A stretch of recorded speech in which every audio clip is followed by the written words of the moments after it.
Gak hanya dalam jualan loh teman-teman, ternyata di bisnis Oriflame ini penolakan akan selalu kita temukan saat kita mau atau sedang mengajak orang untuk bergabung di bisnis Oriflame. Nah, kali ini aku bakalan bahas tentang kamus penolakan rekrut atau saat kita mau memprospek orang bergabung di Oriflame. Makanya jangan kemana-mana, tonton video ini sampai habis.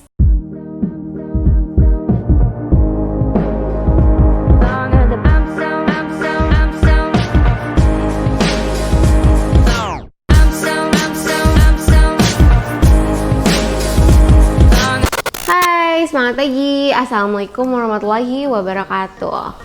Nah teman-teman, seperti yang udah aku bilang ya di video sebelumnya, bahwa di video kali ini aku juga bakalan membahas tentang kamus penolakan dalam merekrut atau memprospek orang untuk bergabung ke Oriflame gitu. Jadi di Oriflame ini nggak cuma jualan aja nih yang ditolak-tolak, tapi saat kita mau ngajak orang menceritakan peluang Oriflame, mengajak orang untuk bergabung di bisnis ini, kita juga akan selalu mendapatkan penolakan gitu. Nah, penolakannya seperti apa aja? Langsung aja yuk kita cari tahu.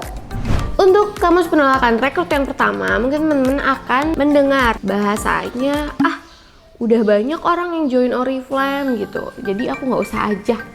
Nah, kalau misalnya teman-teman mendengar penolakan seperti itu, apa sih yang harus teman-teman tanggapi atau teman-teman lakukan gitu? Nah, teman-teman bisa loh cerita ke customer teman-teman atau ke prospekannya teman-teman bahwa nih, orang yang jualan sayur di pasar juga banyak ya kan, malah samping-sampingan gitu. Tapi rezekinya pasti tetap ada kan tiap orang. Nah sama aja kalau di Oriflame juga gitu. Teman sendiri udah Oriflamean, saudara sendiri juga ada yang Oriflamean, pupu iya, bahkan adik sendiri juga udah ada nih yang Oriflamean gitu.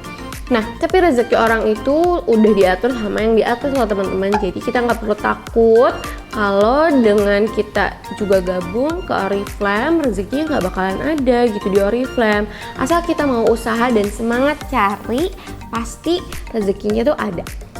Oke teman-teman, untuk kamus penolakan yang kedua, mungkin teman-teman akan mendengar penolakan seperti ini. Dulu aku udah pernah gabung nih tapi nggak sukses gitu, kayaknya sekarang juga nggak usah deh gabung lagi di Oriflame, kayaknya nggak bakat gitu.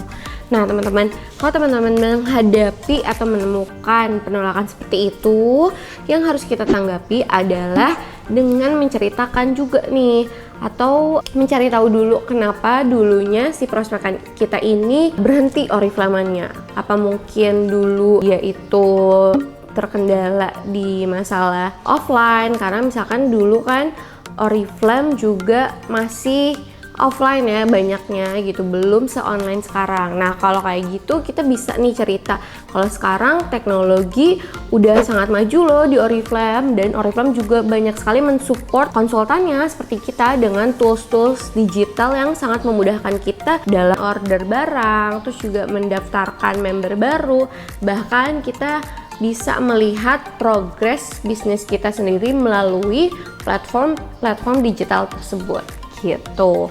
Nah terus kalau misalkan ternyata dia dulu kurang berhasil di Oriflame-nya, berhenti karena dia merasa kurang mendapatkan ilmu dan juga pengetahuan seputar Oriflame gitu. Nah teman-teman bisa cerita juga nih, kalau sekarang aku yang mau bantu kamu untuk sama-sama belajar di Oriflame gitu. Jadi mungkin dulu dia kekurangan training, kekurangan ilmu tentang cara-cara jualan dan lain sebagainya di Oriflame. Sekarang kita yang harus bisa dan harus mau menawarkan si prospekan kita tentang cara-cara atau bisa menggandeng mereka untuk sama-sama berhasil di Oriflame. Nah, untuk kamus penolakan yang ketiga dalam memprospek atau merekrut, mungkin teman-teman juga akan mendengar penolakan seperti ini.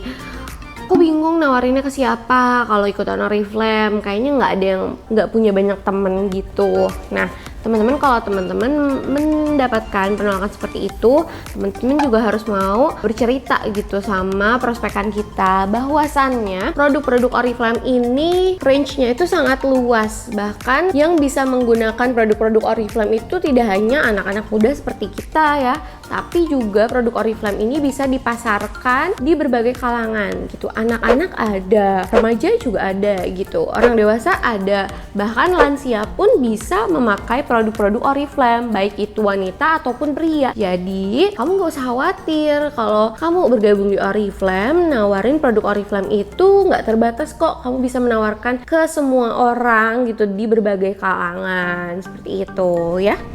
Nah teman-teman, untuk kamus penolakan yang keempat, mungkin teman-teman juga bisa atau sering mendapatkan penolakan seperti ini. Aku sibuk nih, nggak ada waktu buat Oriflame gitu.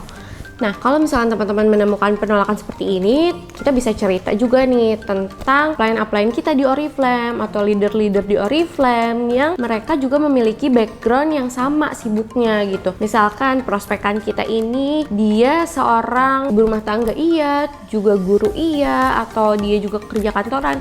Nah, kita bisa loh cerita mengenai upline kita atau leader-leader kita di Oriflame yang sukses berbisnis Oriflame sambil mereka juga bekerja gitu.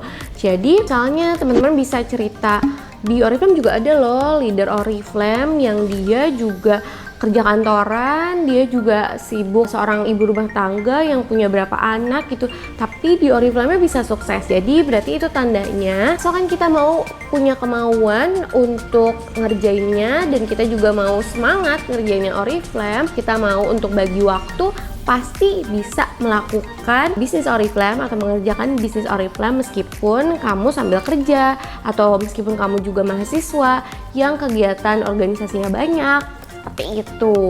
Nah, terus juga teman-teman juga harus nih cerita ke prospekan kita bahwasannya kita harus ingat kalau bisnisnya Oriflame ini merupakan bisnis yang sangat fleksibel. Selain kita bisa membandingkan dengan leader-leader Oriflame yang juga memiliki background yang sama, nah kita juga harus mengedukasi gitu bahwa Oriflame ini merupakan bisnis yang sangat fleksibel, bisa dikerjakan di mana aja, kapan aja gitu. Jadi kalau dia sibuk, dia masih bisa kok mengerjakan Oriflame di saat-saat senggang, mungkin di saat waktunya yang biasa dipakai untuk nonton, bisa ngerjain Oriflame kayak gitu. Asalkan kita mau fokus dan juga kita mau persisten atau kekeh biar kekeh menjalankan bisnis Oriflame ini, pasti berhasil. Nah, untuk kamus penolakan yang terakhir, mungkin teman-teman juga sering mendengar orang menolak, prospekan kita menolak dengan alasan pengen sih Oriflame, tapi aku nggak punya bakat jualan nih, terus juga nggak punya pengalaman bisnis sebelumnya, jadi kayaknya susah-susah gimana gitu. Nah, yang harus teman-teman hadapi, yang harus teman-teman tanggapi saat prospekan menolak dengan alasan seperti itu, kita harus memberikan suatu persamaan teman-teman.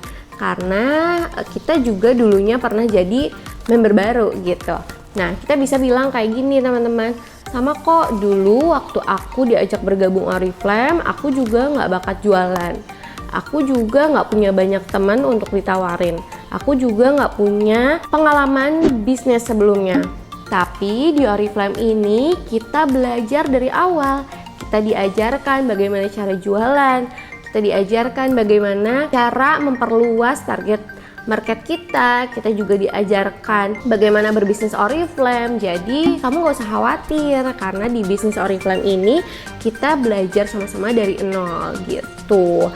Dilengkapi juga dengan training-training online, baik itu dari upline atau komunitasnya, bahkan dari manajemen Oriflame sendiri, sehingga kita nggak bakalan pernah kehabisan yang namanya ilmu di Oriflame. Nah teman-teman, mungkin cukup sekian sharing kali ini dari aku tentang kamus penolakan rekrut. Jadi teman-teman, semoga bermanfaat dan bisa teman-teman aplikasikan saat teman-teman mendapatkan penolakan dari prospekan teman-teman yang teman-teman mau ajak untuk bergabung bisnis Oriflame. Teman-teman boleh kirim like kalau teman-teman suka sama video ini, dan juga boleh subscribe channel aku untuk mendapatkan video-video selanjutnya tentang seputar Oriflame, dan boleh juga kasih aku ide-ide apa yang kira-kiranya bisa aku bahas seputar Oriflame di kolom komentar. Oke, cukup sekian. Semangat pagi. Assalamualaikum warahmatullahi wabarakatuh.